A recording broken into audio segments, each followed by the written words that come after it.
al pueblo escultor de San Agustín, a la estatuaria agustiniana, pero si uno se va más lejos, quienes construyeron esas estatuas, ese pueblo de muchos años atrás, jamás tuvo idea de quién era San Agustín de Hipona, ni mucho menos, ni tampoco tuvo ninguna cercanía con el culto católico. Entonces, ¿qué sucede? Cuando uno empieza a rastrear el nombre del río Magdalena, y uno se da cuenta de que, pues, más allá del hecho fortuito, de que en el momento en que teóricamente, entrecomilladamente, este espacio fuera descubierto, es decir, cuando lo llamaron Magdalena en honor a la conversión de María Magdalena y todas estas cosas, el río ya traía consigo una cantidad de historias que de alguna forma dan cuenta o por lo menos insinúan procesos históricos en los que uno no suele pensar. Claro, este es un ejercicio muy especulativo, territorio, y me pongo a pensar en esa región y me pongo a pensar en una cantidad de metáforas que se me aparecen, como ese río de pronto que está surcando una necrópolis, es decir, una ciudad de muertos también. Pero luego también pienso que el idioma y que nuestras palabras están cargadas de paradojas, ¿no? A la altura del estrecho de Magdalena, ¿alguien sabe qué es Yuma? Yo sé que por aquí alguien sabe. Obvio, y que no me gusta, porque ese no es el nuestro, ese es el de ustedes, los de la cordillera. El nuestro está aquí, y Yuma es río de Paisapí, y todo el mundo lo conoce como Yuma, y ya se generalizó. Cuando es uno de los 5 nombres que posee el río Grande de la Magdalena, es río del país amigo, pero de los cordilleranos. ¿Pero no te gusta ese nombre? Es que no es el nuestro, es ustedes los rolos, ustedes los de. Pero no está el problema ahí de pronto. Porque yo lo que creo al contrario para mí, y estoy pensando otra vez en otra metáfora muy interesante. Que usar río porque es el nuestro, el río del pez. No, es un nombre muy bonito, claro, y está relacionado obviamente con un tema muy importante y muy relacionado con la región. A mí el del pueblo amigo me gusta, si bien no es el nuestro, yo me voy a meter como si fuera de la región, es decir, yo me voy a descolonizar y voy a hablar como uno más de los presentes. A mí me parece que ese nombre tiende puentes de alguna forma. Si uno dice el río del país amigo, quizá es porque varias naciones se encontraban a través de ese río, se movían a través de ese río donde había intercambios comerciales, donde había intercambios de comunicación y demás. Sin embargo, obviamente el nombre del pez me parece muy diciente, entre otras razones, porque pues la pesca es uno de los hechos que traza de una manera muy clara a esta región, ¿no? Pero el nombre del río del pez es bellísimo también, ¿no? Entonces esa toponimia nos va dando pistas de qué usos o qué funciones o qué representaba ese río en distintos lugares para la gente que habitaba esos espacios. Pero ¿cuál es el punto ahí, digamos, más allá de eso? Entonces, a propósito, ¿conocen la película El río de las tumbas? ¿Alguien la ha visto alguna vez? Les recomiendo mucho que la vean, una película dirigida por Julio Luzardo, una excelente comedia además, y ahí sí estamos hablando de un río de tumbas, no eso lo hicieron en Villavieja, si no estoy mal, fue ese rodaje. Yo conocí a Villavieja por esa película, y es concretamente la historia de un pueblo donde toda la gente vive muy aturdida por el calor, y además hay una situación de violencia muy cercana. Entonces el pueblo tiene un ritmo algo lento, tiene un ritmo sin aire acondicionado y bastante lento. Más adelante seguiremos recabando con respecto a ese tema del río de las tumbas, pero ahora quiero irme a algo muy interesante. Hay otro nombre también, ¿no? Que es el Caripuya. Caripuaña. Caripuaña o Caripuya. Ambos funcionan. Y hay más todavía. Hay muchos más, pero ese quizás es el nombre que más me gusta, porque finalmente nos remite a un río grande, ¿no? Todas las pedanías del mundo tienen un río negro, un río viejo, un río estrecho y un río grande, pero me parece que el nombre Río Grande, con todo lo genérico que puede sonar, unifica todas esas distintas naciones que aún hoy siguen habitando en cercanías del río y siguen haciendo usos diferentes del río. Entonces, ¿qué pienso yo? Que el río es un hecho evidentemente geográfico, que el río es un hecho evidentemente arquitectónico, que el río es un hecho evidentemente histórico, pero no menos importante que el río es un hecho lingüístico, y eso me parece muy importante. El río vive en nuestras palabras y vive desde mucho tiempo atrás. Yo he recopilado una cantidad de relatos de distintos personajes que en condiciones muy distintas estuvieron visitando el río, y uno se va encontrando con muchas cosas. Quizá la más antigua que pude conseguir es de una de las obras fundacionales de la literatura en Colombia, que es la elegía de Varones Ilustres de Juan de Castellanos, cuando él hablaba de Jerónimo de Melo, que él viene a hacer una expedición, o sea, el tipo se decide a meterse más allá del río, se decide a conocer el río desde adentro, se decide a ir a donde nadie había ido hasta ese momento, y se decide a encontrarse con quién sabe qué, y de hecho se encontró con quién sabe qué, ¿no? Y así se narraba, ¿no? Decía, en una carabela con la gente, que como capitán iba rigiendo, el cual por ser sagaz y diligente, en gracia y en honor iba subiendo. Y este Melo, que es Jerónimo de Melo, halló la boca llena del río grande de la Magdalena. Y más adelante sigue diciendo cosas bonitas en un español muy antiguo.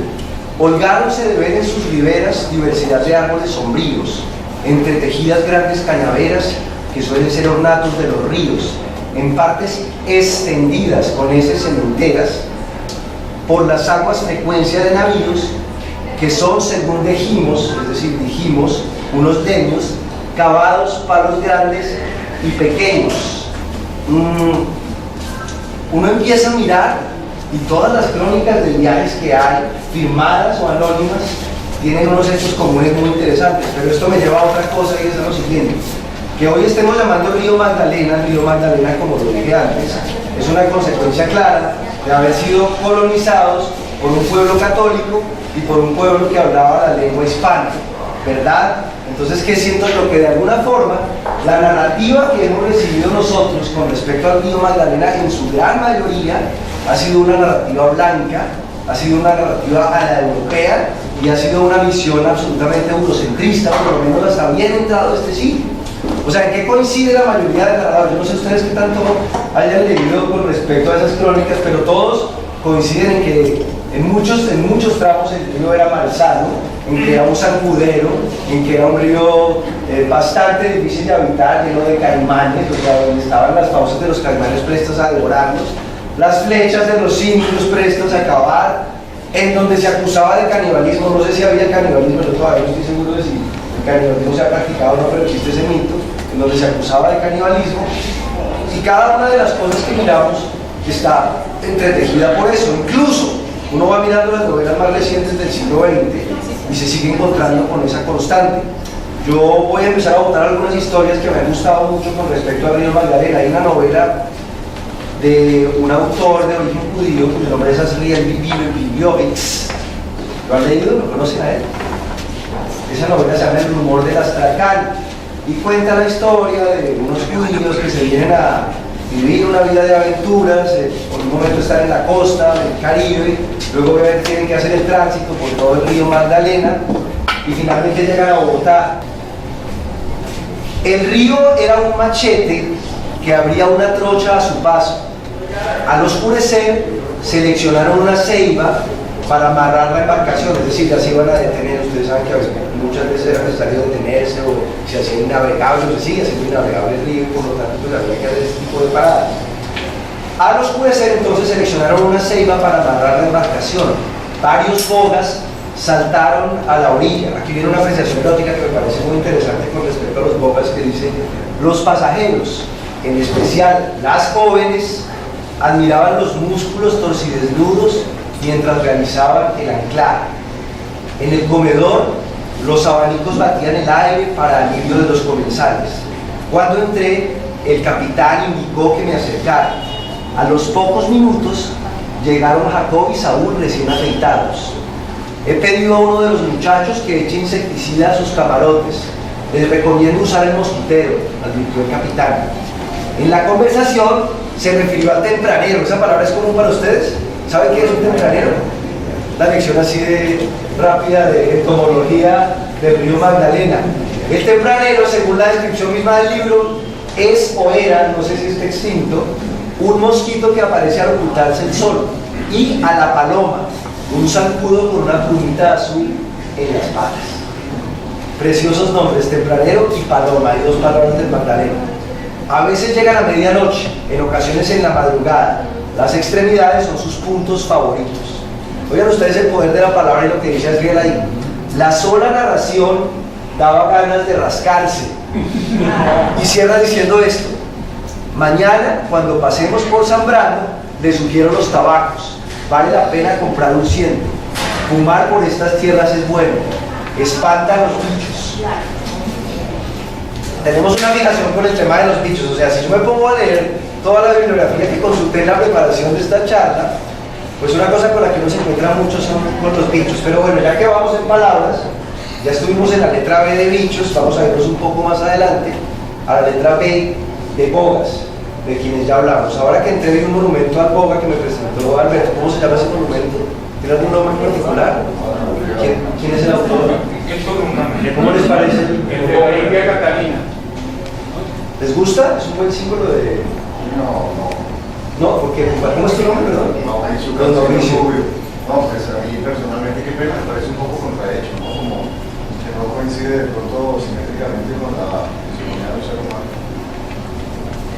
¿Alguien tiene otra opinión sobre, alguna opinión positiva sobre...? Obvio, es un monumento universal, es algo que no solamente nos saca de lo local, sino universal, porque al fin y al cabo, dice que no es palabra mía, de Manuel Zapata Olivella, es el primigenio, es el hombre africano, que por cierto hoy es el día de la fraternidad, es el hombre africano, es el hombre que, donde provenimos todos.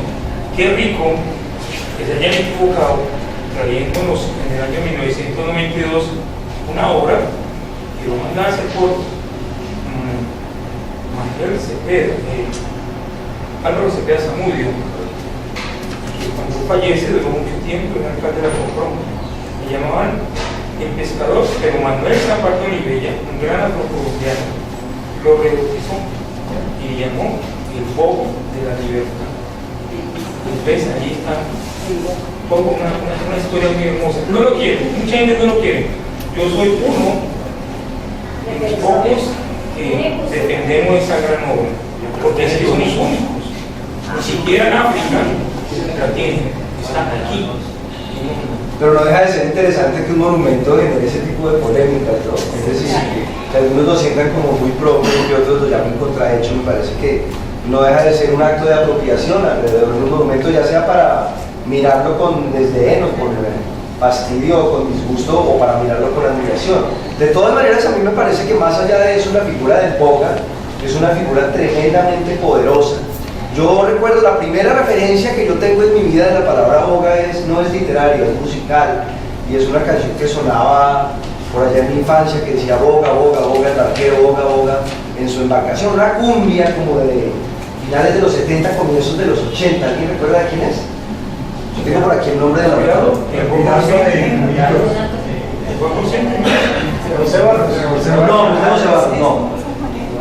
No, ese del siglo XIX, ¿no es?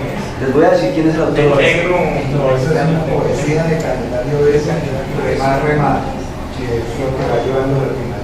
Germán Carreño, orquesta del maestro Germán Carreño, año 1979-1980. Les recomiendo otra canción así para aprender un poco. Pero bueno, ya que estábamos hablando, digamos, de las que comentaban ustedes, de ese boga de discutible fisonomía, que para algunos será hercúleo y para otros será contrahecho o patón, o con unas condiciones físicas alejadas del ideal occidental de belleza, de todas formas constituyó una inspiración para uno de los relatos más bonitos y una de las decisiones más bonitas que hace Humboldt de su viaje por el río Magdalena, de su recorrido sobre Pero es que si uno mira las colillas, los bordes de las colillas, todo, inclusive los viejos libros de geografía y todo eso, la gente fue determinando un patrón de boga, y eso llevó y hablaron fue que iban a traer el momento del pescador.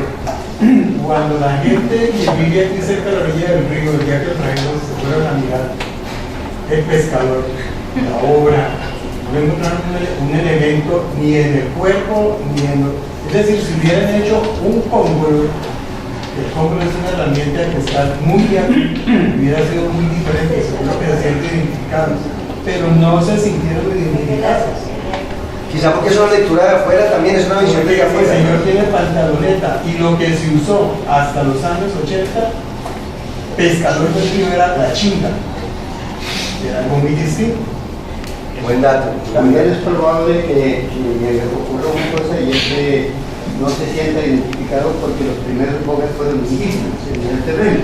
O sea que fueron bogas hasta el exterminio o hasta que la protección del reino impidió que siguieran siendo los bogas del Magdalena. Entonces vinieron los negros importados de África, que fueron quienes los reemplazaron. Entonces tanto el negro es evidentemente una característica de la historia del río, pero antes del negro estuvieron los indígenas.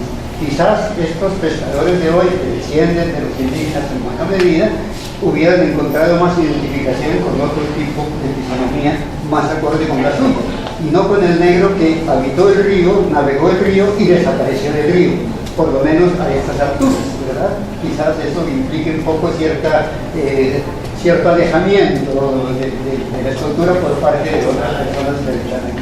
Buena apreciación, porque hay un tema racial ahí importante, ¿no? Digamos que es un compendio de muchas razas y estereotipar al boga o estereotipar la raza magdalena, llamémosla así, pues sería un acto, pues además de ingenuo, irrespetuoso y irresponsable, ¿no? Genéticamente somos el compendio de muchas cosas. Además, maestro, esto Lombana afirma es que es viéndolo salir del río. Entonces nosotros lo estamos viendo, decía que la parte estética, ¿no? Entonces, como es que todo el mundo lo ve desde el punto de vista estético, digamos, pero métase al río, métase a la piscina, cómo se ve dentro del agua. Entonces, él le dio esa estética como si tuviera la mitad del cuerpo y el agua por sus piernas gigantes, que cualquiera lo puede ver. Esa fue la observación, ¿no? Y todos los pescadores y la mayoría de personas que fueron, obvio, un monstruo, dicen bulto. Sí, hasta no hay un joven bajito, le dicen nimbo, pero no, era estética, y él decía, obvio, el arte es difícil, porque es que esto es arte, esto no es estética, esto no es de pararte espejo, ya, y yo soy, no, es algo, que decía, pues tiene mucho abstracto también. Pero para hacer esa recuperación entonces sería que quedara en el Museo de Etnografía, porque si vamos a hablar de la composición. Sí, no, solo lo es interesante ese tema. Vamos a hacer un ejercicio, si les parece.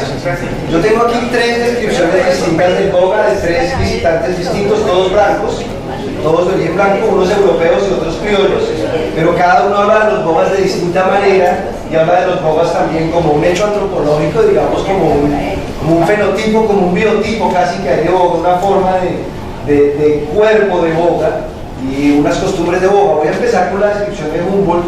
Me interesa por varias razones. Una, porque Humboldt era claramente, ya se sabe, un admirador casi confeso de la belleza masculina, ¿no? Y eso me parece que es un hecho no menor en este caso.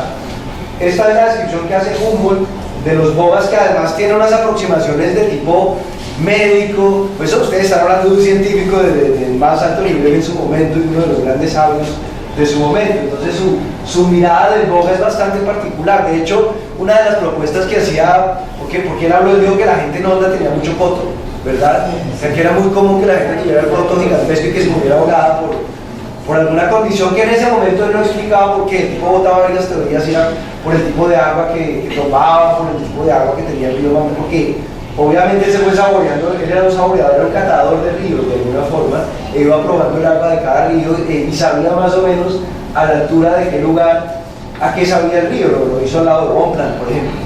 Dice esto de los bogas nuestro querido amigo Humboldt. Es un poco extenso, pero me parece que se justifica.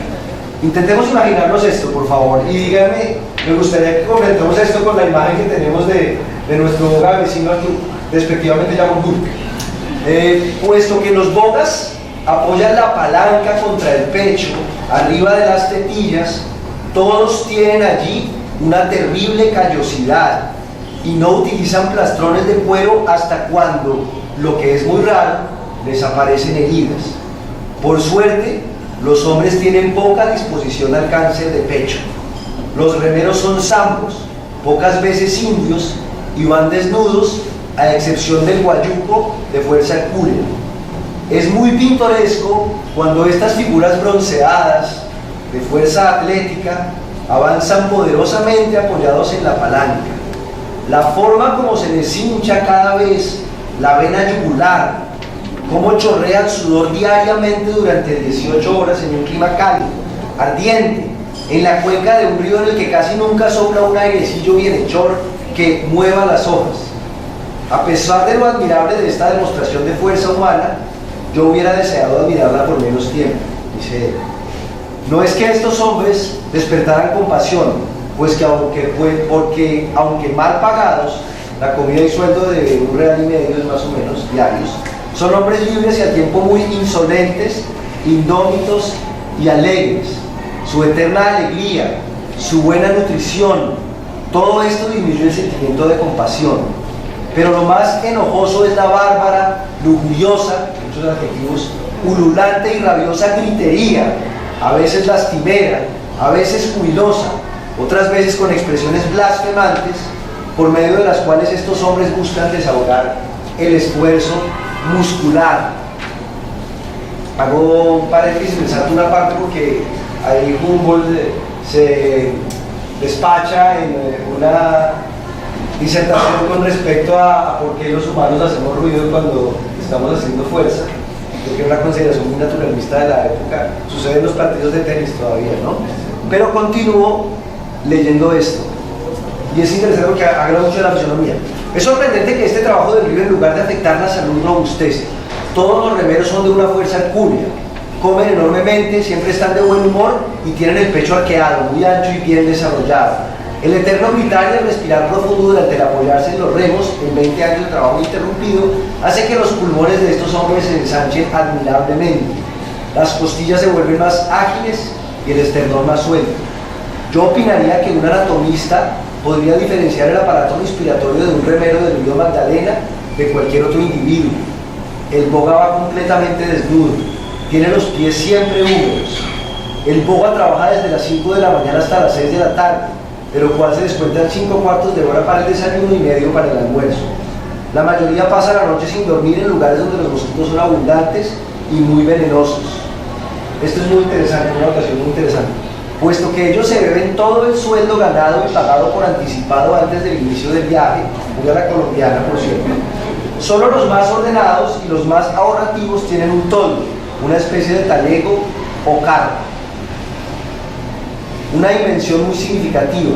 El toldo forma un tonel de lienzo, pero la mayoría de los bogas yacen desnudos sobre el suelo, a merced de los zancudos ávidos de sangre. Eso dice Caldas, el sabio Caldas, que también compartía un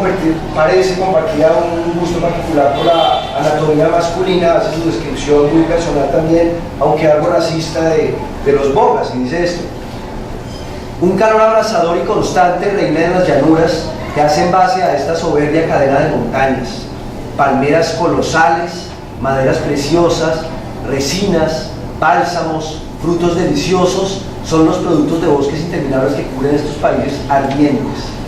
Los bogas del Magdalena son el más claro ejemplo de un hecho humano. Eso decía él de alguna manera, ¿no? Entonces, ¿qué tenemos aquí? Por un lado, que la propia naturaleza conforma una clase de seres. Yo no creo que harán descendientes de bogas vivos en este momento. Ustedes han conocido o se tiene noticia de algún nieto de boga o algo similar. ¿Sí? ¿Qué edad podrían tener? Por ahí cerca de 50. Pero ese sería el bisnieto del boga, ¿no? De arrancapumas también de boga. Es que mire, todavía hay gente que palia, porque ellos lo llaman aquí palo, ¿sí? Desde la hora de esponja. Que ya se acabó el boga que transportaba las mercancías, casi el boga que transporta el pescado. Uno lo ve desde Mesuno, desde Guarinó, ¿sí? Paliando el palo, por ver uno de arrancaplumas hasta Méndez, todavía lo hacemos diariamente. Entonces, ahora está ese boga, ¿sí? Que está prestando ese servicio, pero muy personal, quiere decir, que está abogando para sí mismo, ya no como para el patrón, es el mismo patrón, y uno lo ve diariamente. El día que lo quiero ver, a las 5 de la tarde salen de la arrancapumas. Son bogas contemporáneos, entonces. Sí, señor. Y esta parte, aquí se vamos al palo. Nosotros somos conscientes que son bogas, pero ellos llaman vamos al palo. Empiezan a subir. Y aquí suben los altos, los suben a punta de palo. Y nada, mujeres bogas. O sea, Pues no, yo no conozco ningún registro, ¿no? Ustedes están más enterados que yo. Lo que dice Rufino José Cuervo, ¿sí? Connotado lingüista sobre los bogas. Esta descripción tiene algo de racista. El Boga del Magdalena es un ente singular, de quien todos los viajeros hablan, contra quienes se declama fuertemente, pero cuyo carácter ninguno ha descrito con propiedad. Supersticioso como, oigan, este tiene su tinte racista bien fuerte, supersticioso como el español y camorrista como el africano, de cuya mezcla ha nacido, soporta con pena el trabajo en medio de los ardientes calores de un sol abrasador, sin educación y sin familia, por las que poco riesgo corren la vida y las propiedades de los viajeros. De todas formas, hay una contaminación clara en el ojo que está mirando en el Boga o en ese personaje que está al servicio de ellos a alguien con una escala de valores diferente y con unas condiciones diferentes. Un cronista antioqueño que tenía por seudónimo Emilio Castos, pero cuyo nombre de verdad era Juan de Dios Restrepo, dice esto del Boga de Monpós. El verdadero Boga ha nacido por lo regular en la región del Fuego en Monpós, motivo por el cual le repugnan las tierras frías, y habla de onda con desdén. Pasa la vida subiendo, o sea, eso es tierra fría para esa clase de Boga. Pasa la vida subiendo y bajando en Magdalena y es enteramente acuático. Cuando uno se lo encuentra empujando, encorvado todo el día sobre la palanca que le hace llagas en la vecindad de los ríos, no solo en el pecho, arrojando gritos salvajes para aturdirse sus fatigas, sudando a chorros bajo los rayos navegantes del río Magdalena, hasta los albores de un sol implacable, decididamente lo califica como el ser más infeliz de la creación. Pero bajando es otra cosa. Teniendo poco o nada que trabajar, come, canta, bebe, juega o lo pasa sobre la tolda fumando. Yo creo que el país está en deuda de alguna manera de mirar con más cuidado la historia de los Bogas. Yo creo que hay mucho por descifrar ahí, hay mucho de nuestro pasado que está escondido ahí, ¿no? Me parece que mucho de eso debe haberse perdido en la realidad, obviamente porque era una cultura escrita, pero pues yo creo que indagar en eso sería un motivo, ustedes que son habitantes de esta región, digamos, lo tienen mucho más a la mano que yo, pero sería un motivo serio para indagar con respecto a ese tipo de cosas. En las descripciones se dicen muchas cosas de los Bogas. Una de las cosas que se decía, sobre todo los Bogas no afrodescendientes, digamos, es decir, los Bogas indígenas, no eran muy dotados para ese tipo de condiciones y perecían como moscas, es la expresión literal. Los Bogas morían como moscas y la esperanza de vida del Boga, ¿sí? Es decir, de quien movió durante mucho tiempo a este país, de norte a sur y de sur a norte, era muy corta. Creo que estamos en este momento en una deuda histórica por cumplir con esos personajes que le dieron movilidad a la gente de nuestro país y que conectaron al centro del país y a los Andes del país tan tremendamente aislados del Caribe y todavía más aislados de Europa con el resto del universo. Yo creo que eso es muy importante reconocerlo de parte de los Bogas. El maestro conoce la figura de un montano, Puro Fajardo, en el Banco de la República Libanesa está un Boga. Ese Boga es la escultura es un montano y ya es un Boga origen.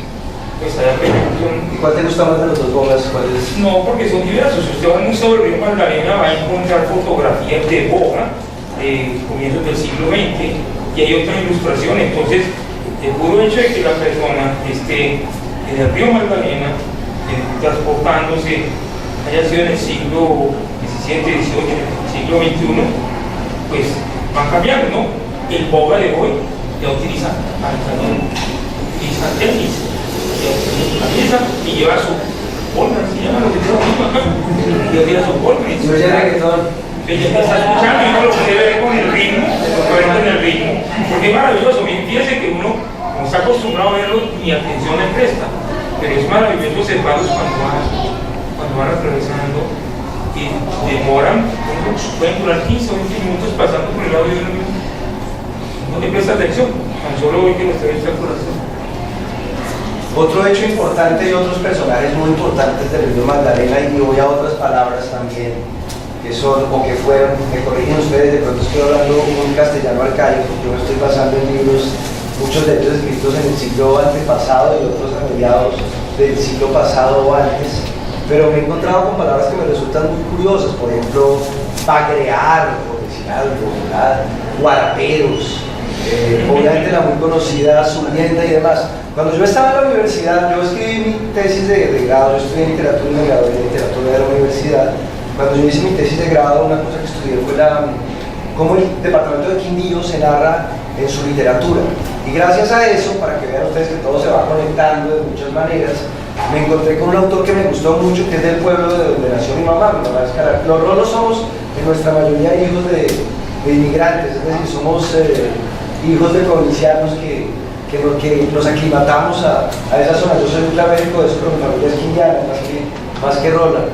Entonces me encontré con un autor, cuando estaba trabajando ese tema de mi tesis, llamado Jaime Buitrago, y de él conocí un libro. Pero lo primero que conocí de él no fue precisamente Los pescadores del Magdalena, sino una obra que me pareció una epopeya hermosa acerca de la colonización del antiguo Caldas, de todo ese proceso de la gente que viene desde Caldas y comienza a bajar y comienza a ocupar lo que hoy es Quindío, Risaralda, parte del Tolima, parte del norte del Valle. Esa obra es muy linda y se llama Hombres Trasplantados, y es toda la historia del proceso de un pueblo de gente muy pobre que va emigrando y que se convierte en un hecho antropológico, también en un hecho social y en un hecho cultural. Cuando se presentó la posibilidad de venir acá, yo obviamente tuve que abastecerme de mucha bibliografía. Entonces me fui a hacer mercado, me fui a comprar algunos libros y me encontré con esta biblioteca que supongo muchos de ustedes conocen, que es la Biblioteca del Río Magdalena, que es una cosa maravillosa. No traje todos los títulos porque pesan mucho y tenía que traer equipaje ligero, pero me encontré con que Jaime Buitrago, no solamente caraqueño, paisano de mi mamá, no solamente se dedicó a retratar su región, sino que vino a radicarse en el Magdalena, estuvo durante un tiempo en Honda incluso, y estuvo conviviendo con una buena cantidad de habitantes de la región. Y de hecho, esa obra de la que quiero hablar ahora un poco, en resumen, los títulos Pescadores del Magdalena, fue muy criticada en su momento por la oficialidad, por una razón también bastante racistoide y tremenda que me parece terrible, y es que el habla era muy coloquial. Es decir, los pescadores hablaban como pescadores, lo cual era considerado como una afrenta idiomática en lugar de ser considerada como un valor, que es lo que hoy precisamente tiene esa obra. En la edición que tengo acá a la mano, hay de hecho un diccionario muy bonito de palabras. Yo quería preguntarles si ustedes las conocen, ¿no? Porque esto está lleno, es un florilegio de términos sumamente bonitos que yo nunca había conocido y que me parecen tremendamente dicientes, ¿no? Capaciar, borugos, por ejemplo, ¿no? Chorreros, y una cantidad de términos. Lambruscón, ¿alguien sabe qué significa lambruscón? Una nueva palabra para que nos aprendamos. Alguien muy orgulloso, alguien muy dado a ufanarse de cosas. ¿No la conocían? Bueno, cuando quieran lambrusconear, entonces pueden utilizar la palabra no, pero muchos tipos sí. ¿Perdón? La palabra no, pero mucha gente así. ¿Mucha gente lambruscona?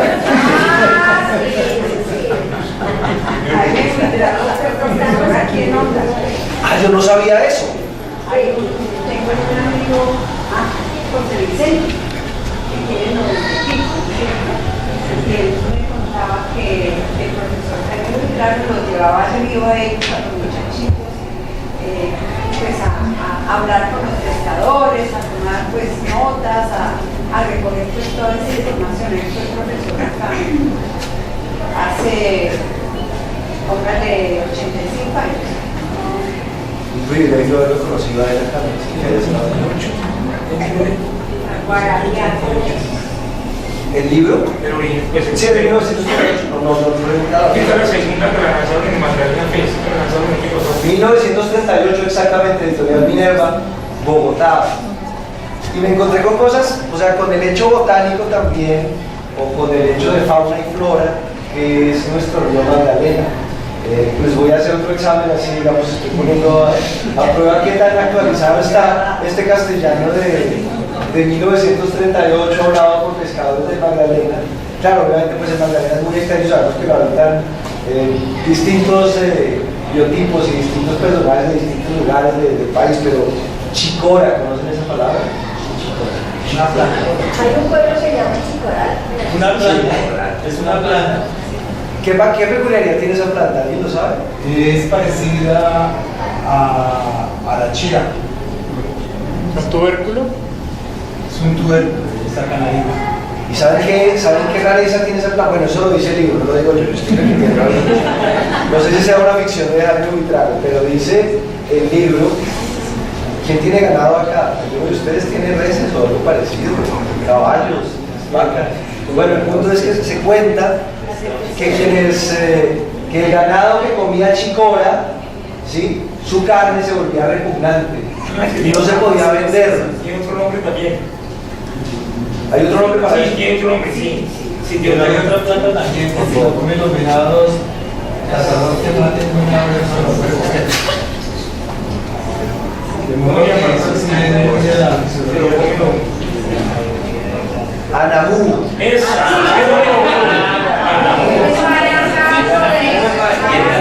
¿Y cuál es el apodo que tiene el Anamú? Porque Anamú tiene Anamú a otra palabra más bonita todavía.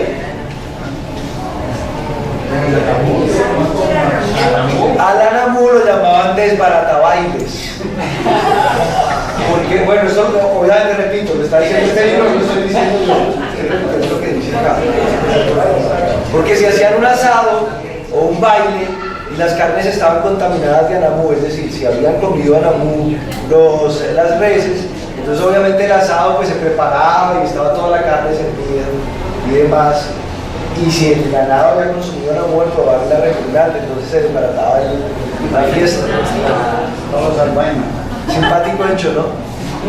Yo no lo conozco, ¿ustedes sí lo conocen? ¿Cómo es? El bajito es como medio rastrero, Y es medicinal. Creo que el comienzo del libro trata sobre eso, de un tipo que vende ganado. Sí, que sabe que eso que vende, que tiene que trenzar un negocio que hizo mal porque le vendió un ganado malo a otro personaje, y entonces el tipo le dice, no, pero compénseme de alguna forma, ¿no? Y todas las medidas de negociación y el gamonalismo también de la región que está tratado en otras novelas. Yo que seleccioné un fragmento de Pescadores del Magdalena que me parece muy bonito porque tiene todos los arcaísmos y tiene una buena cantidad de términos que se utilizaban por entonces, y además habla concretamente de cómo funcionaba la cotidianidad del pescador. Si ustedes me lo permiten, voy a leer un fragmento, no es muy extenso, dice: para los pescadores del Magdalena, esto habla de algo muy interesante, y es cómo los pescadores tienen una relación muy particular con la naturaleza. Por un lado, porque toda su vida, su reloj biológico, se mueve al compás del reloj del río, y por otra, porque tienen obviamente la sabiduría que les da habitar el río. Curiosamente, una cosa muy interesante con respecto a estos textos es que se ocupan mucho más, en su mayoría, por lo menos las crónicas de viajes, de los alrededores del río que del río mismo, a no ser que el río esté presentando algún problema, lo cual es muy común. Entonces miren lo que dice él de una forma muy bonita. Para los pescadores del Magdalena, la vista de esta pequeña garza, que se llama tanga, que bandea en el aire, clavándose con frecuencia en el río donde atrapa su escarcelilla de carne, constituye una de sus alegrías, lo mismo que el curubín o querubín. ¿Estoy hablando en chino o se entiende algo en chino? Medio chino, ¿no es cierto? Lo mismo del curubín o querubín, pajarillo acuático que imita la regada del chinchorro. Es diversión de los pescadores verlos desde sus saurdas o casetas, abrogándole su profesión. Mas la primera señal de las cosechas del pescado, subiendas como ellos la llaman, la dan los gavilanes 3 meses antes. Es decir, las aves presagiaban la subienda, y a partir de eso eran expertos en conocer cuándo iba a suceder cada cosa, ¿no? De dónde viene el agua y demás. Eso es muy interesante por una razón, porque finalmente nosotros tendemos a pensar que vivimos en un país de regiones aisladas, y en realidad el Magdalena es un sistema inmenso, o sea, sistémico. Por eso era que yo te cuestionaba, digamos, cuando decían ustedes, yo creo que finalmente lo que produce el río Magdalena, y el gran hecho maravilloso del río Magdalena, es que el río Magdalena es una gran nación, más allá de donde quienes lo ocupen.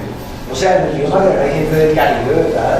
Hay gente de Tolima Grande o hay gente de Vila, ¿verdad? Atraviesa una gran cantidad de departamentos, toca muchas zonas del país, toca muchos acentos, muchas formas de sentir, muchas razas.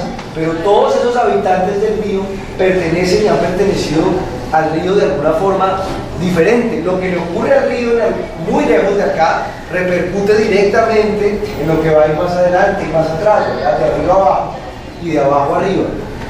Andrés, Sí, claro. digamos que hoy en día, gracias a la distribución geográfica política que tiene nuestro país, el río Magdalena pues divide el país en departamentos. Era muy lógico que en aquella época, digamos, republicana, pues era la forma más práctica, dividir por ríos, porque como más, no existía fácilmente acceso a teodolitos o cosas de esas. Entonces, porque había un río de aquí para allá suyo, de allá para acá mío, o lo que fuera, era muy práctico. Por eso que usted acaba de decir ahora, en su momento no lo era. ¿En qué sentido? Y todavía se puede verificar que somos igualitos, que no hay tanta diferencia, pero políticamente sí fue necesario que se fueran creando, si usted dice, acentos. Pero si usted mira hoy en día lo que se debe hacer, por ejemplo, en ese aspecto, es una reforma política para ver que esta es una sola región y que todos estén tratados como de la misma forma. Usted mira casi que de Lima para abajo, hasta antes de llegar a la parte del Alto Magdalena, del Bajo Magdalena, es la misma gente, el mismo comportamiento, casi que el mismo acento, el mismo fenotipo, la forma de comunicarse, de comer, todo eso es idéntico hasta antes que pues políticamente se dividieran. Pero si somos muy parecidos en todo este esquema y no hay tanta diferencia, y yo creo que deberíamos de volver a eso para poder mejorar las condiciones sociales de toda esta región. Sí, claro, bueno, yo lo llamaría más lejos, que pienso que, claro que me estoy saliendo del tema, ¿no? Pero decirte un ejemplo, Puerto Bogotá, para que una persona pueda solucionar un problema de servicios públicos tiene que solucionar con la mona a 45 minutos y hasta guaguas. Cuando somos igualitos acá en Colombia, somos idénticos con la verdad, cambio comparación. Pero ¿cómo es posible que se sacrifiquen tanto tipo de soluciones con cantidad de necesidades solamente porque la distribución geográfica fue definida hace 2 siglos? Y un poco a las, no, y a las patadas, yo creo que ni también hecha, lo creo yo. Es decir, en realidad, por ejemplo, pongamos un caso concreto y próximo, las fronteras son grandes mentiras. Aquí estamos al lado de Puerto Bogotá, ¿verdad? Y estamos al lado de Cundinamarca, ¿verdad? O sea, caminamos no sé cuánto tenemos que caminar para llegar al territorio de Cundinamarca. 400 metros. No es nada, ¿cierto? Yo creo que esto ya suena, me salgo del tema, repito, pero me parece oportuno. América del Sur debería ser menos países. América del Sur podría ser la Gran República Andina, por ejemplo, ¿cierto? La Gran República Caribeña, que es otra república diferente, la República del Sur o la República Austral, y Brasil tal como está. Eso sería, y seríamos la Amazonía, que tiene unas condiciones muy particulares, ¿no? Esa situación administrativa, que entre otras es muy interesante porque la denuncian muchas de las novelas que hablan del río Magdalena en el siglo XIX, las novelas que se hacen por los tiempos de la regeneración o el nacimiento de la República, o todos esos primeros textos, estoy hablando de Tránsito, de la misma Manuela, están contando un poco eso de alguna manera, están hablando de un país centralizado, una zona, y también está obviamente el tema de a qué ideología corresponde o a qué momento de la historia corresponde algo que se escribe. Si una novela se escribe en un momento centralista del país, entonces muy probablemente, si su autor es partidario del centralismo, pues va a promover la mirada bogotana, que es la que yo creo que en este momento debemos anular. Creo que es lo que debemos hacer que desaparezca. Mientras que si la novela es una novela crítica de espíritu liberal o algo tauraconiano, entonces puede ser una novela que esté pensando al país más desde las regiones o más desde el desafío al poder centralizado, que es muy interesante, o a la burocracia local, que es uno de los temas con los que uno se encuentra también todo el tiempo, ¿no? Es decir, en estas novelas uno encuentra al clásico burócrata que vive en el pueblo y que es un tinterillo y que está manipulando las elecciones y que está manipulando el poder y que está manipulando muchísimas cosas y que no dista mucho de parecerse al presente y al eterno retorno en el que Colombia vive. Pero sí, yo creo que Colombia ha sido construida a las patadas. En Sevilla, Valle del Cabo, que es una tierra relativamente cafetera, por ejemplo, como lo es Alcalá, o Ulloa, o el mismo Cartago. Sin embargo, administrativamente, los problemas que tienen ellos, que son mucho más cercanos a los que tiene un habitante de Pereira, o de Armenia, o de Manizales, tiene que ir a discutirlos en la gobernación del Valle del Cauca. ¿Por qué? Porque hay un cierto nivel de absurdo, un cierto nivel de arbitrariedad en la forma como se edificó esto. Y parte de eso pues es la forma como se ha segregado el país, como se ha ido partiendo, ¿no? El país se ha ido partiendo, el Gran Tolima se partió, el Gran Caldas se partió, quizá porque no eran hechos sólidos en su momento, ni mucho menos. Pero el río Magdalena sí es un hecho sólido, es un hecho indiscutible, es un hecho inobjetable y es un hecho mucho más poderoso que todos nosotros. Y quizá de eso es que estamos hablando acá finalmente, de cómo la palabra puede ser un mecanismo al servicio de un coloso como es el río Magdalena para encontrarnos, ¿no? Más que para pensarnos como ustedes o nosotros, para pensar en que todos nosotros constituimos una mayúscula república. Esto suena muy bolivariano de alguna forma, pero es muy interesante. Una de las cosas en las que se inspiró Simón Bolívar, no conocía muchos de los territorios que liberó antes de ir a liberarlos. Entonces, ¿qué hizo Simón Bolívar y de qué se valió? Pues de muchas crónicas de viaje. Simón Bolívar fue un lector ávido de Humboldt, con quien además tuvo contacto personal y a quien conoció bien. Y lo que hacía él con los libros de Humboldt era investigar cómo eran esas tierras a las que iba a ir, a qué tenía que llegar, a qué se iba a enfrentar, qué animales iba a encontrarse, qué comidas iban a encontrarse, qué zapatos debían usar, qué padecimientos iban a tener. Yo he estudiado, por ejemplo, viajes por el Magdalena que me resultan interesantes a mí. Uno que he estudiado muy personalmente, que es un tema de interés que me toca mucho y está relacionado con el departamento vecino de Huila, es el tema de una estatuaria de San Agustín que se fue de Colombia hace más de 100 años o hace casi 100 años. Es decir, finalizando los años 20, hubo supuestamente un arqueólogo llamado Conrad Troyes que vino a Colombia. Obviamente tuvo que hacer el recorrido del rigor, llegó a Puerto Colombia, toma el río Magdalena, termina en Girardot, y de ahí pues obviamente toma el tren y todo este tipo de cosas. En esa época ya había un servicio de vapores, que es otro tema del que podríamos hablar extensamente, ¿no?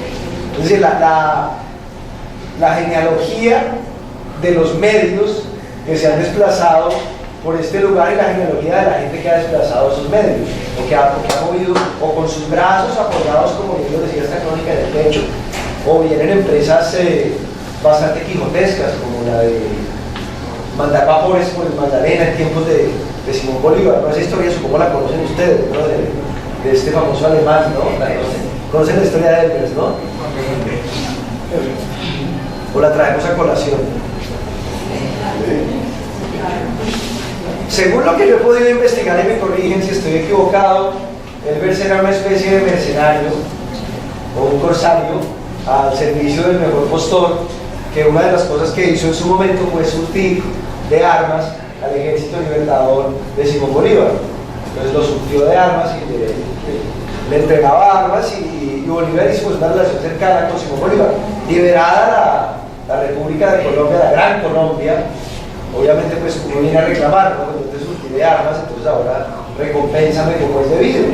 Y la recompensa que él pidió no fue cualquier recompensa. Él pidió el monopolio de la navegación en vapores por el río Magdalena, ¿verdad?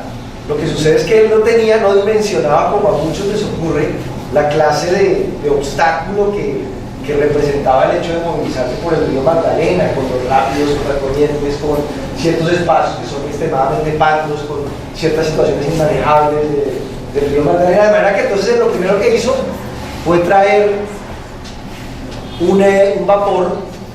El primer vapor que él trajo, que lo trajo de Estados Unidos, como yo te dije, ¿cómo se llamaba? Se llamaba Felicidad. Sí, no, Fidelidad. Eso, Fidelidad, gracias. Gracias por corregirme, eso es lo bueno. Trajo en Fidelidad, ¿verdad? Lo montó, lo puso a navegar y por supuesto pues no existían embarcaciones idóneas para navegar por el río Magdalena. Otra muestra de que no podemos implementar los modelos eurocentristas ni los modelos norteamericanos ni en lo político, ni en lo tecnológico, ni en nada. Las cosas no eran tan sencillas. O sea, no era tan sencillo como contratar la mejor empresa de vapores del momento y traerlo, porque lo primero que devolver, ¿no? Entonces, en un acto de lisonja muy democrático de la monería, no de la brusconería, sino de la monería, se trae 2 vapores más y los llama creo que uno es el Gran Bolívar y otro es el Santander, ¿no? Tampoco les va muy bien, según tengo entendido, creo que tienen problemas esos dos. El Gran Bolívar naufragó en Bocas de Ceniza y el General Santander fue desmantelado. Entonces estaban llevados, ¿no? Miren qué curioso cómo nos arroja, o sea, toda esa mitología alrededor del río, y eso que no hemos hablado del Moán, ni hemos hablado de la Patazón, ni de la Madre Monte, ni de todas esas criaturas maravillosas que resguardan y protegen el río. Pero esa mitología, ¿qué nos dice de alguna forma si especulamos? No es más que la metáfora de una república fallida, ¿no? O sea, Santander, Bolívar, Gran Santander, Gran Bolívar, los dos se caen, el pueblo se divide y la navegación por vapor pues se convierte como en un ideal nunca completado del todo. Pues desde el nacimiento a la desembocadura. Claro que no es navegable la primera parte. ¿Cuál es el peor tramo navegable? Estamos en una zona muy difícil. Aquí esta es la zona más complicada.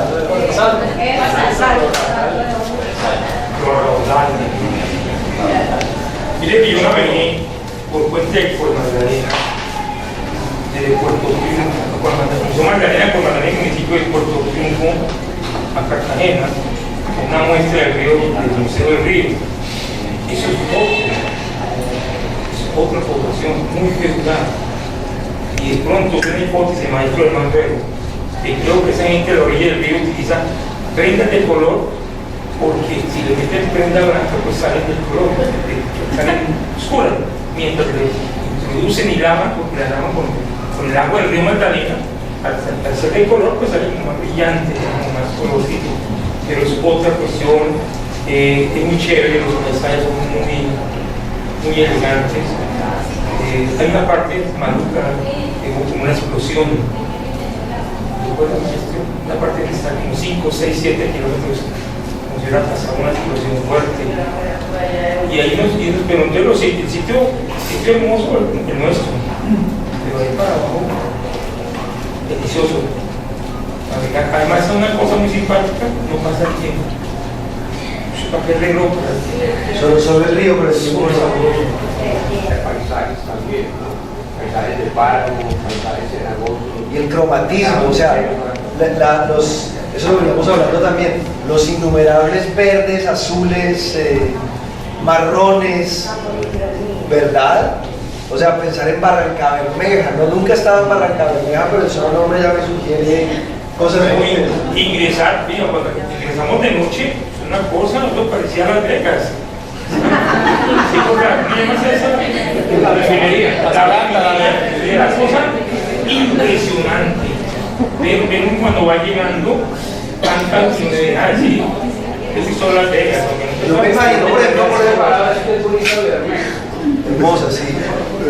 Trabajo de investigación en la Plaza del Mercado de Barranca, les molesta mucho que uno diga Barranca, de manera rápida se dice. ¿No les gusta que les diga? Porque es Barranca Bermeja. Y la palabra Bermeja hay una palabra. Eso es arcaísmo, ¿no? Es Bermeja. Como las gafas tuyas son bermejas. Color rojo. Colorado, no rojo, colorado. En portugués, Barranca es Bermeja. Tierra roja, ¿no? Un punto y ya lo Bermeja. Lo que pasa es que el paisaje que recorres la gente de hoy no tiene nada que ver con el paisaje original del río Magdalena. Precisamente los vapores fueron grandes culpables de la desaparición de los bosques a las orillas del río, porque se tumbaron millones de árboles para la maquinaria, para el combustible de vapor.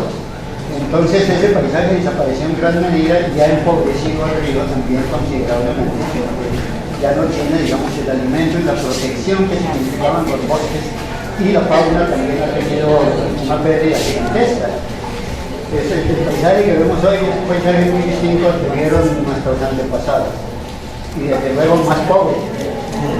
Oye, bonito es el sitio de Calamar, maestro, Atlántico, Magdalena y Bolívar. Y Calamar se encuentra en esta separación, porque el río, al girar hacia la izquierda, va uno por el canal de Adige, entonces está uno en Bolívar, Magdalena y Bolívar, y al otro lado son 3 departamentos ahí, nomás de chévere. ¿Qué tal el nombre? Calamar, hermoso.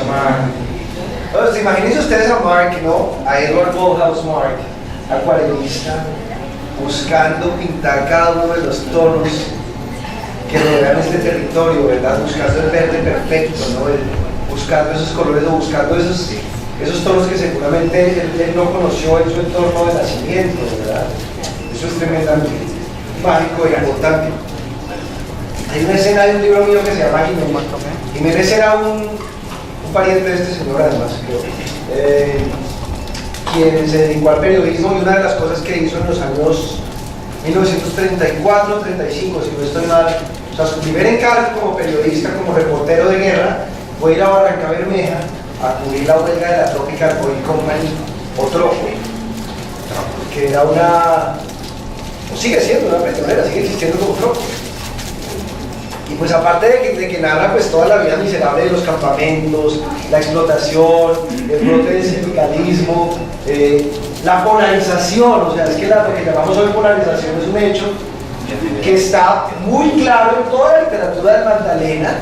O sea, uno siente que hay siempre esas pugnas, bien sea entre liberales y conservadores, entre sindicalistas y trabajadores y demás.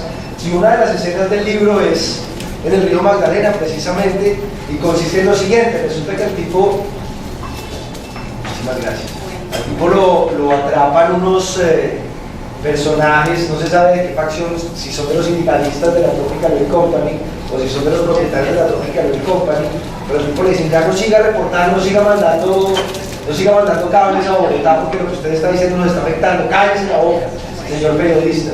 Y él, lejos de hacerlo, sigue mandando las historias y contando cómo se vive y contando a qué huele. Yo nunca he estado por allá, todo lo que les digo lo he absorbido literariamente, pero cuenta cómo de alguna manera huele a aceite caliente esa zona de Barranca Bermeja, y la tierra de color bermejo, de color rojo.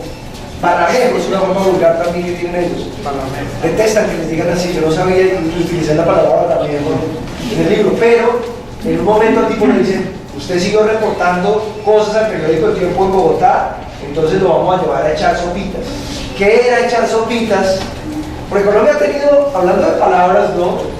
Ya que no tiene palabras que asocia con cosas, Colombia, que ha sido un país atravesado vergonzosamente por la violencia, es un país que tiene un nombre para cada cosa violenta, ¿no? Collar bomba, corte de franela, corte de corbata, o sea, cosas inmundas, terribles. Echar sopitas en la agenda magdalenesca de las zonas cercanas a Barranca Bermeja era que te cogían, te agarraban, te amarraban de los dos brazos, ¿verdad? Te tomaban un maricón desde arriba y te bajaban y te sumergían como un té en el agua del río Magdalena. Esa es una escena pues, que tiene una historia unida de alguien cubriendo una huelga. Una tortura. Pues, imagínense ustedes y suena muy lindo, ¿no? Echar sopitas, pues sumergiendo un pan en el cacao, ¿no es cierto? Pero bueno, todo esto, digamos, todo este recorrido que estamos haciendo, que el tiempo es corto y además creo que podemos ir hablando, ha sido muy interesante que ustedes intervengan y me enseñen. Estoy aprendiendo más de ustedes porque yo, como les digo, me declaro un forastero que viene más a absorber que a decir algo que ustedes saben de sobra.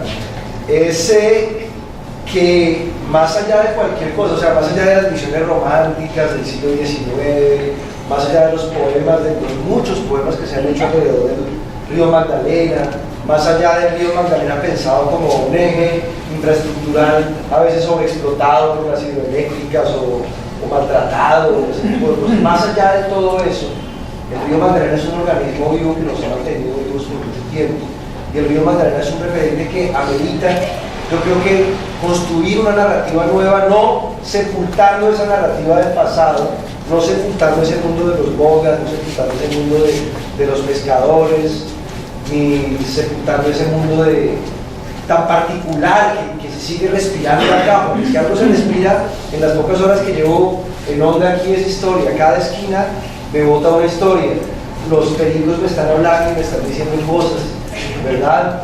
Hablo con el padre y me encuentro con otra cosa y pregunto y nos contradecimos, y entonces a uno le gusta el boga y a otro no le gusta porque le parece burke.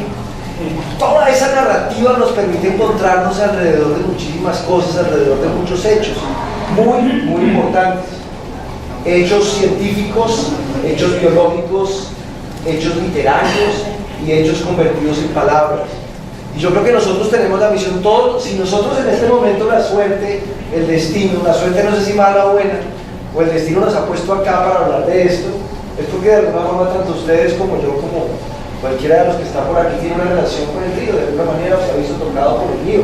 O la persona que estaba aburrido y se metió acá para experimentar aire acondicionado, pero aún así está siendo tocado en este momento por la historia del río Magdalena, y eso es lo que nosotros tenemos como un núcleo muy importante.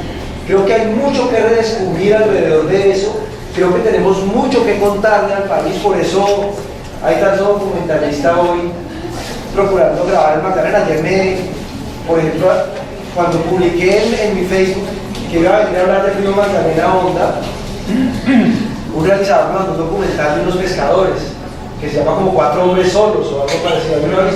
Se llama 4 hombres solos o los 4. Sí, de Francisco Emil García, sí. También se llama Busquería, tiene 2 nombres. Está más bonito el otro nombre. Es la segunda película. Pero entonces uno entiende, hay tantas cosas, o sea, uno ve la película y uno entiende que ser pescador es como ser miembro de una tribu particular, como ser miembro de un clan, como ser miembro de otra nación. O sea, el hecho de ser pescador, no sé si gueto, porque gueto me huele a marginalidad un poco.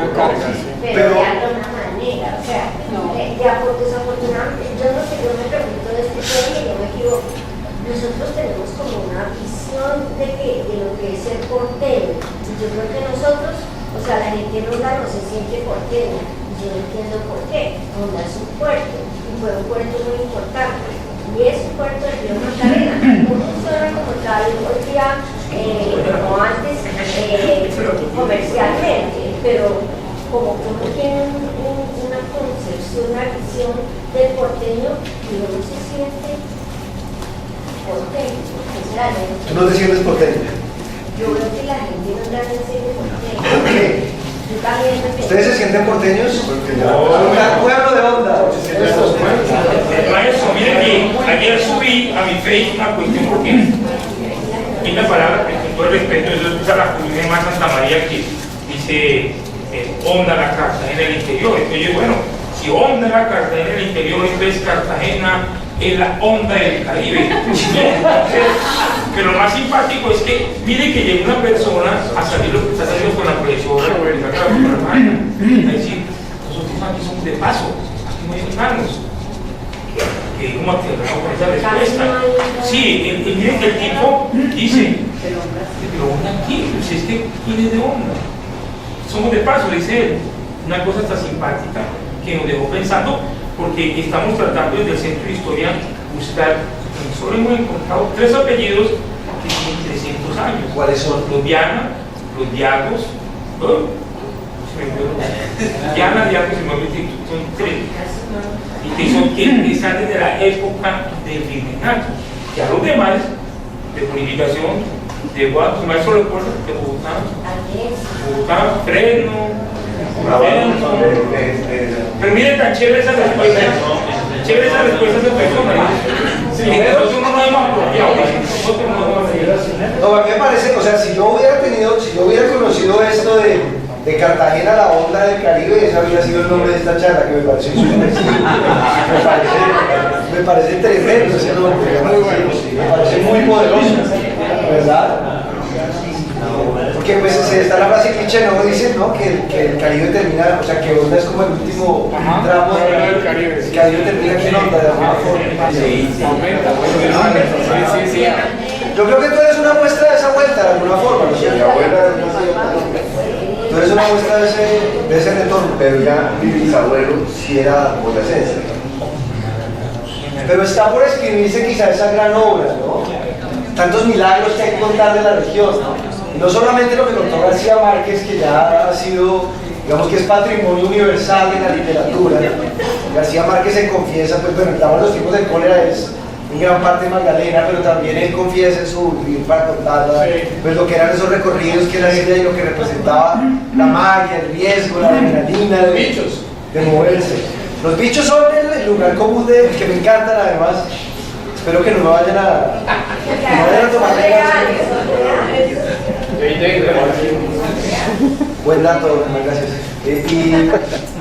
Pero creo que toda esa narrativa nosotros tenemos el compromiso y la posibilidad de construirla. La narrativa más allá del costumbrismo, la narrativa de unirnos, de preguntarnos muchas cosas, de preguntarnos eso que tú preguntas, por ejemplo, de cuántas naciones en realidad habitan o qué diferencia hay, cuántos pueblos, de preguntarnos si las fronteras que tenemos trazadas en nuestra mente o en nuestro mapa político son imaginarias o reales, de sentir que nosotros como ciudadanos finalmente pues hacemos parte de un proceso que tiene como 10 milenios de historia, que creo que son los registros arqueológicos más antiguos que hay como de presencia humana en la región. Nosotros no somos otra cosa, incluso yo, que no pertenezco a las proximidades de Magdalena, que estoy lejos de ahí, incluso yo estoy en este momento haciendo parte de eso y me siento comprometido con el futuro y con el destino de esas aguas achocolatadas. Como decía mi amigo José Joaquín Jiménez en una crónica, decía, las aguas achocolatadas del río Magdalena se veían desde el vapor. ¿Tú ibas a decir algo? Sí, Andrés, hay algo que me inquieta a mí últimamente por algunas lecturas y es la presencia de sefarditas que fueron expulsados de España y de árabes, pero sobre todo de sefarditas. Y esa clase la encuentra uno. Se ha leído obviamente a Enrique Serrano. Sí. Y ahí hay un filón supremamente inquietante, porque no nos hemos dado cuenta que ellos están en todas partes. Una sobrina mía en esos días... O de pronto estamos, tú puedes tener sangre judía, por ejemplo. Pues precisamente, una sobrina me mandó que me averiguara las fe de bautismo de mi abuela, de la bisabuela y todo eso, porque supuestamente ese apellido nuestro, el primero, el Laverde, no es polaco, pero el Laverde, sí está en una lista de apellidos sefarditas. Y ellos vinieron, todos ellos vinieron expulsados con tiquete de venida, pero no de regreso. Acá llegaron y acá se diluyeron y por ahí están también. No es solamente lo que dicen que eran unos españoles, que llegaron los conquistaron unos españoles que habían sido prisioneros, que, bueno, en fin, todo lo que se dice, que eran unos delincuentes, entre comillas. No, vinieron, no, pero eso es lo que eso es una equivocación cultural, correcto. Sí, pero se repite mucho, ¿no? O sea, sí, es cierto. Porque mucha gente, tocábamos ese tema hace 8 días con la conversación del maestro, bueno, el bailarín, con el tema de la fiesta, Gerardo Rosero, que ahora entonces todo se convirtió en que no, que la colonia y que nos acabó, a ver si somos nosotros igualitos, ¿por qué tanta, digamos, aversión al tema de la colonia desafortunada? Por lo menos llegaron ellos. O sea, claro, porque sí estamos llegando al punto en que no tenemos que volver a ponernos a... No, pero yo creo, o sea, mi sensación, claro que yo no soy historiador ni mucho menos, o sea, no puedo hablar con el rigor de un historiador ni mucho menos. Yo lo que siento que está ocurriendo precisamente hoy, digamos, unos años, un par de décadas después del quinto centenario, es que comenzamos a abandonar esa leyenda negra de que vinieron a azotarnos, porque finalmente nosotros somos biológicamente el producto de eso, todos nosotros lo somos. Y no en vano hablamos, o sea, estamos hablando en español, ¿verdad? Estamos hablando en castellano. Los mismos historiadores, hay una corriente ahorita en España de historiadores precisamente que hablan de la imperiofobia, que fue también muy alimentada por los ingleses, por los españoles, por los holandeses. Y por los republicanos también, por los señoritos que querían... Después, pero digamos en cuanto a lo que tiene que ver con lo que nosotros conocemos como la conquista, que están replanteándose ahí. Ahorita, el año pasado, este año apareció un libro que se llama 1492, precisamente de un historiador español, que comienzan a revisar toda esa historia, los españoles para ellos mismos, obviamente, pero también entendiendo qué implicó la transferencia de todos esos españoles aquí a esos países que llegaron prácticamente con la instrucción, algunos para difundir la religión católica, pero muchos otros que se mezclaron y desaparecieron, se mezclaron con los indígenas y pues por eso los indígenas, digamos, como tales desaparecieron, se fueron diluyendo en esa mezcla, ese mestizaje. Es un proceso, una forma ya que me tiene sorprendida, porque es otra forma ya de ver de palpar de dónde venimos, cómo se fue forjando esto que somos hoy nosotros, la hispanidad. Y en estos libros, particularmente en estos dos, que si no los han leído se los recomiendo, quiero traer toda la colección, pero en estos dos libros está muy claro, está muy enfatizado el tema de las clases, de alguna forma, y de la mezcla entre clases, incluso de la mezcla entre el capitalino y el provinciano, que es un tema, ese tema del judaísmo es interesante. Sí, yo creo que tenemos que apartarnos de esa idea de los malos y los buenos. Yo creo que sí hay justicias históricas que uno puede reclamar de alguna forma en ciertos sentidos, habría que discutir cada caso, obviamente, pero pues creo, incluso, y eso también lo pienso yo, que no es el caso, pero incluso si nosotros llegáramos a la conclusión histórica de que todos nuestros ancestros fueron criminales, delincuentes, expresidiarios, cosa que no es cierta, incluso si fuera verdad, uno no puede olvidar que los reos, que los delincuentes, que los homicidas son gente que tiene sentimientos como uno, gente que tiene sueños, gente que tiene aficiones como uno. Andrés, este es el caso de Australia. Australia sí fue específicamente, era la prisión de los ingleses. Y Australia se creó en base a realmente criminales. Y eso destroza la idea de que nosotros somos. Y hay que ver el país tan maravilloso. Eso destroza el imaginario de que nosotros somos el producto de una muy mala combinación genética, además trazada por la delincuencia, ¿no? Por ahí me enviaron un WhatsApp, creo que nosotros hasta la 11 generación de hace 300 años participaron más de 5.094 personas. Una cosa increíble. Hicieron llegar por la red de historiadores. Y si uno abre su genealogía hacia arriba, pues se encuentra un montón de gente. Genéticamente, perdón, encuentra cualquier cosa, pero de todas maneras, aunque esta es una versión, digamos, aceptable y lógica, también es cierto que el exterminio fue verdadero. No podemos olvidar lo que pasó, la manera como disminuyó la población indígena en Colombia. Y el uso de la fe católica al servicio del exterminio. O sea, el uso de la fe como herramienta. Eso no impide que nos tengamos además como herederos de España.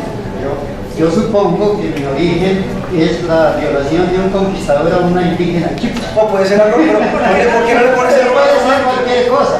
Puede ser el amor de una indígena chica. Claro, pero todo eso es factible. Puede ser algo romántico. Oye, pero ahora que tú lo mencionas, ¿cómo es tu nombre, perdón? Elsa. En el libro del que hablé, del que hice una cita al principio, que se llama El rumor de las Astracán de Asriel Bibliovich, judío, ¿lo has leído? No, ¿El rumor de qué? Los hermanos de él estudiaron en mi colegio, entonces era como una cantidad de Bibliovich. Hay una teoría de muy interesante, yo no sé qué tan cierta sea, pero digamos desde lo literario me resulta fascinante, y es... porque yo también vi esa lista de apellidos sefardíes y de apellidos Pina, o sea, yo no sé si era verdad, porque además creo que era como fake news, no estoy seguro cómo sería el cuento, pero teóricamente los Pina es sefardí, pero lo que dice Asriel Bibliovich, por ejemplo, es que muchos de los, o sea, que gran parte del pueblo antioqueño y por ende del pueblo caldense y de todo lo que hay de ahí para abajo, es un pueblo con un altísimo componente de colonización judía, sefardí y lo que se conocía como marrano, es decir, el judío vergonzante un poco, que se esconde y que practica su culto. Y hay razones interesantes para pensar eso también. O sea, esto lo dice Asriel, no lo digo yo. Perdón, hay otra cosa que quisiera subrayar, y es que también dentro de los españoles que vinieron aquí había sangre árabe. Ah, claro. A mí me pasó una experiencia particular muy interesante hace muchos años, por una casualidad estuve en el Cairo y estaba parado en una esquina del Cairo tratando de conocer cuando un árabe se me acercó y me preguntó la hora. Como si fueras un parroquiano. Claro, yo no sabía, el tipo me dijo no, yo le mostré la hora, pero la hora que yo tenía era la del barco del que había llegado. Pues el tipo me miró y dijo así, fue curioso, ¿no? Pero evidentemente me confundían con cualquiera de los árabes que había por ahí, de manera que... Podría haber muchas sorpresas si uno mira eso ADN. Mira, ¿cómo se llama? ¿Cuál es el plato típico de los países? ¿Cuál es el ingrediente? ingrediente típico. ¿Cómo les dicen a los frijoles en España? Judías. Porque era alimento de judíos, eso lo dice Astrid, ¿no? ¿Cómo se llaman los pueblos? La mayoría, por ejemplo, muchos pueblos en el Quindío tienen nombres, digamos, muchos pueblos, Belén de Umbría, o muchos pueblos tienen nombres alusivos a la cultura judeocristiana. Medellín, por ejemplo.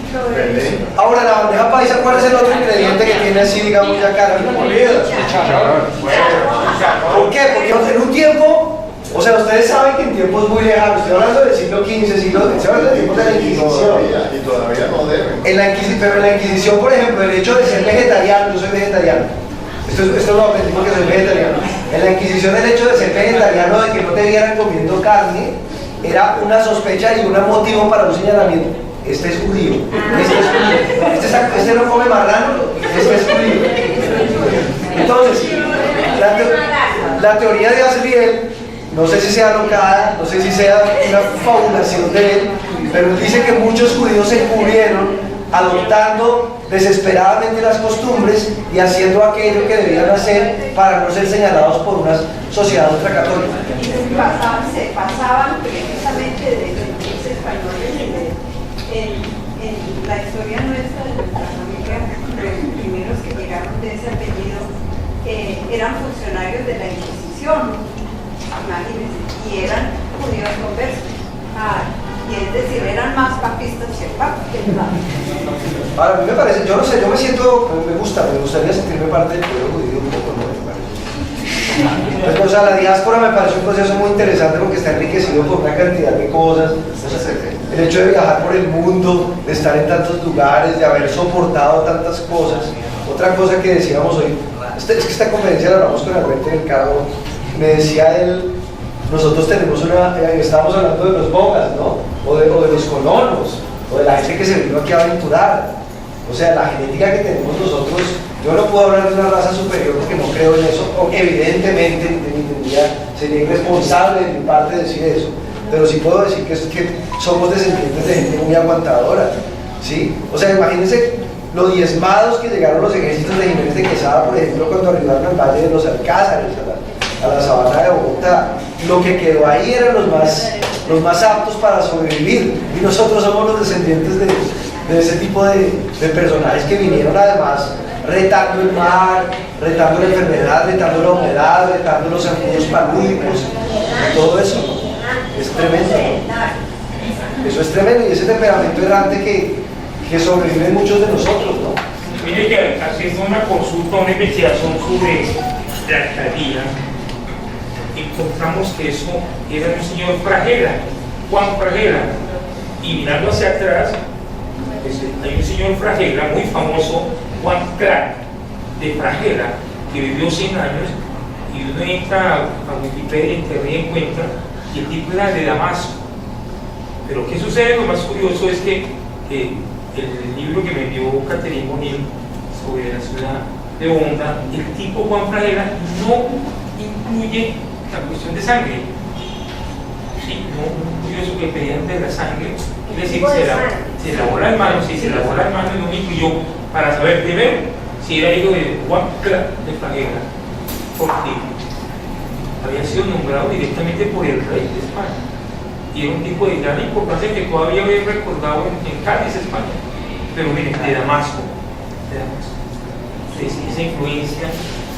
Además, imagínense el miedo uno a mostrarse como musulmán aquí, por ejemplo, en el siglo XIX, o como judío, eso debería ser terrible. Ahora, hay un libro muy interesante que yo creo que es el primero, y ahí está muy presente el río Magdalena, obviamente, muy presente, que es El Carnero, ¿no? De Juan Rodríguez Félix, al que García Márquez, muy halagadora y yo creo que muy acertadamente llamó el primer borrador de 100 años de soledad. No sé si les parece.